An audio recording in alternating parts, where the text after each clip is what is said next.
আমাদের চারপাশে যে রাজনৈতিক, অর্থনৈতিক, সাংস্কৃতিক সাম্রাজ্য আছে, এই সিস্টেমটা আছে যেটা পশ্চিমা শক্তিগুলো নিয়ন্ত্রণ করে, আমি সেটার কথা বলতেছি। এবং এই সিস্টেমের সাথে বা এই বিশ্ব ব্যবস্থার সাথে আমাদের সম্পর্কটা, মুসলিম হিসেবে আমাদের সম্পর্কটা সংঘাতের। এবং এটার একটা ঐতিহাসিক বাস্তবতা আছে। বাস্তবতাটা হলো এই যে আধুনিক যে লিবারাল সেকুলার বিশ্ব ব্যবস্থা, এটার পূর্বসূরি কারা ছিল বা এটা কাদের উত্তরসূরি? তাতে দেখবেন যে আধুনিক পশ্চিমা বিশ্ব ব্যবস্থার পূর্বসূরি হলো রোমান সাম্রাজ্য, রোমান ক্যাথলিক চার্চ, যারা ক্রুসেড করছে আমাদের বিরুদ্ধে, এবং ইউরোপের কলোনিয়াল পাওয়ার্স, ইউরোপের ঔপনিবেশিক শক্তিগুলো। বর্তমান যে পশ্চিমা বিশ্ব ব্যবস্থা আছে, এটা এই শক্তিগুলোর বা এই সাম্রাজ্যগুলোর বংশধর, not necessary directly continuation, but তারা এটা উত্তরসূরি। তো এই তিনটা সাম্রাজ্য এর সাথে আমাদের সম্পর্ক ছিল যুদ্ধের।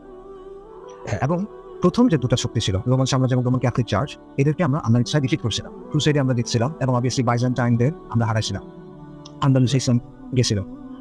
কিন্তু কলোনিয়াল ইউরোপিয়ান শক্তিগুলো, অর্থাৎ ঔপনিবেশিক ইউরোপিয়ান শক্তিগুলো, আমরা তাদের কাছে হারছি। তারা আমাদের বিরুদ্ধে জিতছে, এবং তারা জেতার পর কি করছে? তারা জেতার পর মুসলিম অধ্যুষিত ভূখণ্ডগুলো দখল করছে। অন্যদিকে তারা ইসলামী ভূখণ্ড থেকে মুসলিম অধ্যুষিত যে ভূখণ্ডগুলো ছিল, সেখান থেকে ইসলামী শাসন উৎখাত করছে এবং নিজেদের শাসন চাপাই দিচ্ছে। যখন রাজতন্ত্র ছিল তখন রাজতন্ত্র চাপাইছে, রাজতন্ত্রের জায়গায় অন্য কিছু আসছে, সেকুলারিজম আসছে বা ডেমোক্রেসি আসছে, তখন সেটা চাপাইছে। তো এই ফলশ্রুতিতে একসময় উসমানীদের পতন হয়েছে, এবং উসমানীদের পতনের পেছনেও ইউরোপের কলোনিয়াল শক্তিগুলোর সক্রিয় ভূমিকা ছিল। এটা কেউ আসলে অস্বীকার করার কোনো সুযোগ নেই। এবং প্রথম বিশ্বযুদ্ধে উসমানীদের পতন ঘটছে, আর দ্বিতীয় বিশ্বযুদ্ধের পর আজকে আমরা যেটাকে সেকুলার লিবারাল বিশ্ব ব্যবস্থা বলি, সেটা পাকাপোক্ত হয়েছে দ্বিতীয় বিশ্বযুদ্ধের পর। তো এই দ্বিতীয় বিশ্বযুদ্ধের পর দ্বিতীয় বিশ্বযুদ্ধের পর কলোনিয়াল শক্তিগুলো আস্তে আস্তে মুসলিম ভূখণ্ড থেকে সামরিকভাবে চলে গেছে। এর আগে পর্যন্ত যেমন 1947 সময় ব্রিটিশরা উপমহাদেশ থেকে চলে গেছে। কিন্তু তারা যাওয়ার আগে কি করছে? তারা যাওয়ার আগে এমন একটা এলিট শ্রেণী, এমন একটা শাসক শ্রেণী তৈরি করে রাখছে যারা বাইরে থেকে দেখতে আমাদের মতো, বাট এরা ভেতরে পুরোপুরি তাদের লোক। সো তাদের গায়ের রং, তাদের মুখের ভাষা আমাদের মতো, বাট ভেতরে এরা কমপ্লিটলি পশ্চিমাদের লোক। এবং এই শাসক গোষ্ঠীটা প্রক্সি শাসন চালা যাচ্ছে তাদের উপরে। সো এবং তাদের দেওয়া যে সেকুলার আইন, তাদের যে ব্যবস্থা, তাদের যে মূল্যবোধ, সেগুলো আমাদের ভূখণ্ডে তারা জোর করে চাপাইছে। এটা আজ পর্যন্ত চলতেছে। এটা হলো হিস্টোরিক্যাল রিয়ালিটি।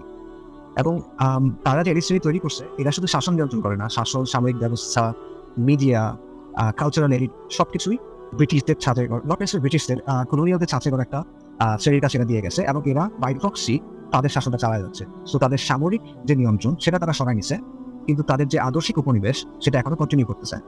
তো এত বছর ধরে চলতেছে যে এখন আমরা এটাকে অভ্যস্ত হয়ে গেছি। এখন এই কথাটা আমরা ওভাবে চিন্তা করি না, কিন্তু এটা হলো বাস্তবতা। সো তাদের সাথে আমাদের সম্পর্কটা সংঘাত, পশ্চিমা বিশ্ব ব্যবস্থার সাথে সংঘাতে। যখন 1917 সালে ব্রিটেন জেরুজালেম দখল করে, বাইতুল মাকদিস দখল করে, তখন ব্রিটিশ জেনারেল এডমন্ড অ্যালেনবি জেরুজালেমে ঢুকলো, এবং সে তখন বললো যে আজকে ক্রুসেড শেষ হবে।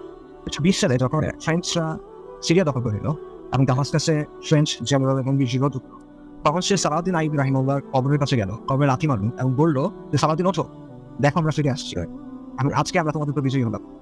সো যত জেনুইন ইসলামিক আন্দোলন আছে, যারা ইসলামিক রিভাইভাল চায়, যারা চায় যে ইসলামিক পুনর্জাগরণ, ইসলামী শরিয়া প্রতিষ্ঠিত, যত জেনুইন আছে আন্দোলন, সেটা সশস্ত্র হোক, নিরস্ত্র হোক, সামাজিক আন্দোলন হোক, দাওয়াতি আন্দোলন হোক, রাজনৈতিক আন্দোলন হোক, পশ্চিমারা সেটাকে তাদের শত্রু মনে করে। আচ্ছা, পশ্চিমা শত্রু আমাদের বন্ধু না, তারা হলো এমন কেউ যারা জোর করে আমাদের ভাবে করছে, তারপর আমাদের তাদের নিয়ন্ত্রণ চাপা দিচ্ছে। সো এই সম্পর্কটা সংঘাতের, এবং আমাদের জন্য আবশ্যক হলো, আমাদের দিন এটা আমাদের উপর আবশ্যক করে যে আমরা তাদের কাছ থেকে জেরুজালেমকে মুক্ত করবো, এবং আমাদের দিন এটা আমাদের উপর আবশ্যক করে যে আমরা আল্লাহর সামনে আমরা প্রতিষ্ঠা করবো, এবং আমাদের দিন এটা আমাদের জন্য আবশ্যক করে যে আমরা ক্রুসেডার এবং জায়নিস্টদের মিথ্যা লড়াই করবো। হাত্তা রাতে না, এটা ইসলামের শিক্ষা।